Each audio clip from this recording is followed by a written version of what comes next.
Guys, আসসালামু আলাইকুম। কেমন আছেন আপনারা? আশা করি ভালো আছেন। আমি আজকে আপনাদের মধ্যে কথা বলবো একটা ঝাঁকের মাদি নিয়ে। ঝাঁকের মাদিটা খুবই সুন্দর একটা মাদি, খুব সুন্দর একটা শেপ। চোখটা দেখেন, খুব সুন্দর একটা চোখের ঘিয়ার। এই মাদিটা হচ্ছে আমার বাড়িতে আসছিল। আসার পরে আমি মাদিটাকে 2 দিন রেখে ছেড়ে দিছি, যে কোথা থেকে আসলো, কার মাদিটা কবুতর হারাই গেলে যেহেতু খারাপ লাগে, ছেড়ে দিছি। হঠাৎ করে এই 4-5 দিন পর আবার চলে আসছে। চলে আসার পরে তো আমি মাটিটা এখন ভাবলাম, যেহেতু বোধহয় ওর যে বাড়ি ছিল ওই বাড়িতে থেকে মনে হয় ওর স্মৃতি নষ্ট হয়ে গেছে, এই জন্য আর যাচ্ছে না। যেহেতু ছাড়ার পরে 2 দিন পর আমার বাড়িতে চলে আসছে, আমি মাত্র 2 দিন বাড়িতে রাখছি। তারপর ভাবলাম যেহেতু যাবে না, ইচ্ছাগত ভাবে চলে আসছে, এই জন্য মাদিটা আমার একটা ঝাঁকের ছোট নট ছিল সিঙ্গেল, ওইটার সাথে জোড়া দিয়ে দিব। এই জন্য আপনাদেরকে ভিডিওতে দেখালাম। যদি কারো হয় ঝাঁকের মাদিটা, আমার নাম্বার দেওয়া থাকবে, আমাকে ফোন দিবেন, আমি দিয়ে দেব।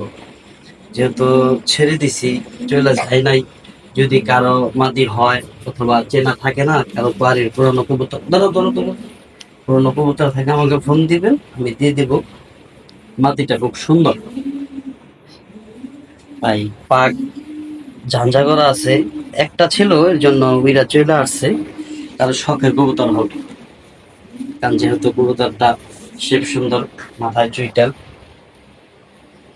তারপর যেহেতু আমি চেষ্টা করছি, 2 বার ছেড়ে দিছি, যায় নাই, এটা আর আমার কোনো দোষ নাই।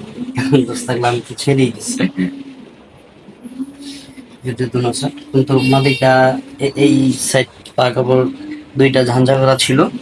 মাদিটা বোধহয় আমার বাড়িতে পুরোনো কবুতর দেখছে, এর জন্য চলে আসছে, ডিমে আসছে, এই যে ডিম এসে গেছে। কালকে নাহলে পরশু ডিম দিয়ে দিবে। এখন এটা ঝাঁকের যদি সাথে জোড়া দিয়ে রাখছি, কিন্তু ঝাঁকের বাচ্চা তো হবে না, এটা কিসের সাথে জোড়া ছিল।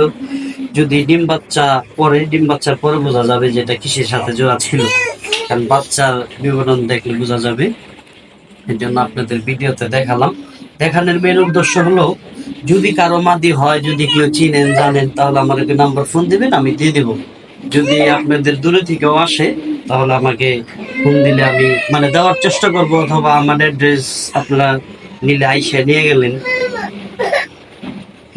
আজকের ভিডিও এই পর্যন্তই। সবাই ভালো থাকবেন, সুস্থ থাকবেন, 5 ওয়াক্ত নামাজ পড়বেন। আসসালামু আলাইকুম।